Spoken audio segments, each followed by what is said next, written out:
ഇരു മുന്നണികളും ഒറ്റ ശബ്ദത്തിലാണ് നരേന്ദ്രമോദി സർക്കാരിനെ എതിർക്കുക എന്നുള്ളതാണ് അവരുടെ രാഷ്ട്രീയമായിട്ടുള്ള അജണ്ട, ഇന്ത്യ മുന്നണിയുടെ പ്രഖ്യാപിത അജണ്ട. നിങ്ങൾ പൗരത്വ നിയമ ഭേദഗതി, അല്പസമയം മുമ്പാണ് പൗരത്വ നിയമ ഭേദഗതിയുടെ ചട്ടങ്ങൾ വിജ്ഞാപനം ചെയ്തുകൊണ്ട് കേന്ദ്ര സർക്കാർ മറ്റൊരു സ്ട്രൈക്ക് കൂടി നടത്തിയിരിക്കുന്നു. അപ്പോൾ ഈ സർക്കാരിനെ തുടർച്ചയ്ക്ക് വേണ്ടി നിങ്ങൾ എന്തും ചെയ്യുമെന്ന ഘട്ടത്തിലേക്ക് എത്തുമ്പോഴാണ് KC വേണുഗോപാൽ ഇവിടെ നിന്ന് മത്സരിക്കാനായിട്ട് എത്തുന്നത്. ആലപ്പുഴയിൽ നിങ്ങൾ നിർത്തിയിരിക്കുന്നത് ശോഭാ സുരേന്ദ്രനാണ്. ഏറ്റുമുട്ടുന്നത് ആരിഫും KC വേണുഗോപാലും ശോഭാ സുരേന്ദ്രനും തമ്മിലാകുമ്പോൾ ആലപ്പുഴയിലെ ജനങ്ങൾ എന്തിനു വേണ്ടിയാണ് നിങ്ങൾ വോട്ട് ചെയ്യുന്നത് എന്നൊരു പ്രധാനപ്പെട്ട ചോദ്യമില്ലേ?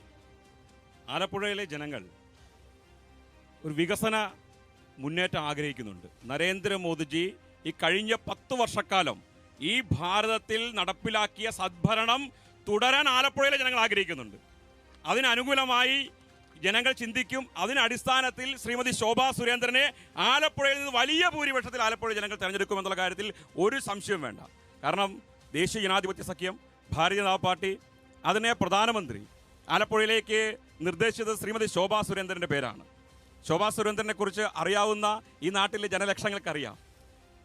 ആറ്റിങ്ങലിൽ തങ്ങൾ CPM പ്രവർത്തനമായതുകൊണ്ട് ആറ്റിങ്ങലിൽ ശ്രീമതി ശോഭാ സുരേന്ദ്രൻ കഴിഞ്ഞ തവണ മത്സരിക്കുന്ന സമയത്ത് 7% മാത്രം വോട്ടുള്ള ദേശീയ ജനാധിപത്യ സഖ്യത്തിന്റെ വോട്ട് 27% വർദ്ധിപ്പിച്ച സ്ഥാനാർത്ഥിയാണ് ശ്രീമതി ശോഭാ സുരേന്ദ്രൻ. അതുകൊണ്ട് നിസ്സംശയം പറയാൻ സാധിക്കും, ആലപ്പുഴയിലെ ഒരു 10 വർഷക്കാലത്തെ രാഷ്ട്രീയ ചരിത്രം പാർലമെന്റ് തെരഞ്ഞെടുപ്പിൽ നമ്മളത് പരിശോധിക്കണം. പക്ഷേ ആറ്റിങ്ങലിലെ ഒരു ചക്ക വീണ് മൂലി ചത്തു എന്നതുകൊണ്ട് ആലപ്പുഴ നടക്കും ഞാൻ പറഞ്ഞു വരുന്നത്. ആലപ്പുഴയിലെ കഴിഞ്ഞ 10 വർഷക്കാലത്തെ ഈ പാർലമെന്റ് തെരഞ്ഞെടുപ്പിന്റെ ചരിത്രം പരിശോധിക്കുമ്പോൾ ഭാരതീയ ജനതാ പാർട്ടിക്ക് കേവലം 3% മാത്രം വോട്ടുള്ള ഈ ആലപ്പുഴയിൽ 10 വർഷം കൊണ്ട് 800% വോട്ടിന്റെ വർധന ഉണ്ടായിട്ടുള്ളൂ. 1,87,000 വോട്ട്. 1,87,000 വോട്ട് 10 വർഷങ്ങൾക്ക് മുമ്പ് കേവലം 19,000 വോട്ട് മാത്രമുള്ള ദേശീയ ജനാധിപത്യ സഖ്യം ഈ നാട്ടിലെ സാധാരണക്കാരായിട്ടുള്ള കർഷക തൊഴിലാളികൾ, മത്സ്യത്തൊഴിലാളികൾ, തീരദേശ ജനത, പരമ്പരാഗത കൈത്തൊഴിൽ കൊണ്ട് ജീവിക്കുന്ന ഒരു ജനത, സാധാരണക്കാരെ നെഞ്ചിലേറ്റിയ ഒരു പ്രസ്ഥാനമായി ദേശീയ ജനാധിപത്യ സഖ്യം മാറുന്ന സൂചനയാണ് കാണുന്നത്.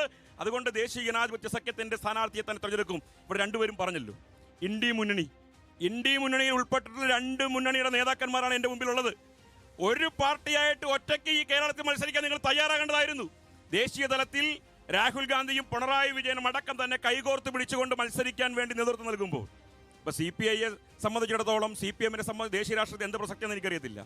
കാരണം അവർ ചിലപ്പോൾ 2 എന്നുള്ളത് 3 ആക്കാൻ വേണ്ടിയിട്ടായിരിക്കും മത്സരിക്കുന്നത്. സാമാന്യ ജനത്തിനറിയാം, ഇപ്പോൾ നടക്കുന്ന തെരഞ്ഞെടുപ്പ് ദേശീയ തലത്തിൽ ഏത് സർക്കാരാണ് ഭരിക്കേണ്ടതെന്നുള്ള തെരഞ്ഞെടുപ്പാണ്.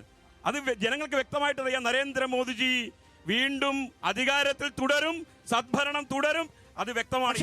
കഴിഞ്ഞ ലോക്സഭാ തെരഞ്ഞെടുപ്പിൽ പോലും 37% കൂടുതൽ ജനങ്ങളുടെ പിന്തുണ നരേന്ദ്രമോദി സർക്കാരിനില്ല എന്ന് ഓർമ്മിക്കണം വിമൽ. കഴിഞ്ഞ തവണ പോലും എന്തൊക്കെ പറഞ്ഞാലും ശരി, 2014 നിന്നും 2014 നിന്ന് 2019 എത്തുമ്പോൾ നരേന്ദ്രമോദി സർക്കാർ ഉയർത്തിയിട്ടുള്ള ഒരു വികസന മുദ്രാവാക്യമുണ്ട്.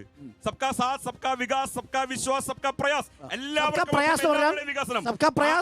എല്ലാവർക്കും പ്രയാസം ഉണ്ടാക്കുന്ന സർക്കാർ, എല്ലാവരുടെയും പ്രയാസങ്ങൾ പരിഹരിക്കും സർക്കാർ.